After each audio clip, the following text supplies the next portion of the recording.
So the bevel helper can be brought up in HardOps by using the hotkey of Control-Shift-B, which if we press it, we see that it brings up the helper.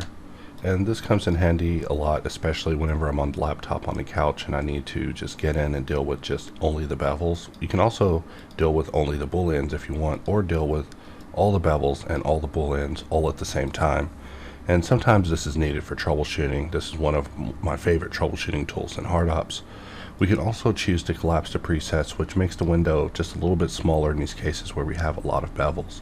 And we see that I'm able to click and disable certain bevel modifiers on demand in order, and even adjust their settings on the fly. So just looking at these, I can tell that it's already been optimized fairly good, where I have 11 segments, 7 segments, 8 segments, 8 segments, and 6 segments, which means that none of these will be caught by the 30-degree threshold. However, if I were to, say, control scroll over one of the values to lower the amount, we see that it does affect the way that the next bevel inline actually behaves with it. So sometimes whenever you need to get in and troubleshoot, you may need to either get in and toggle certain bevels or manipulate them, as you see me doing here, or go in and adjust the bevels, the booleans themselves, by disabling and enabling certain booleans to see if they assist with getting you a better solution. For example, we see an issue happening in this particular area.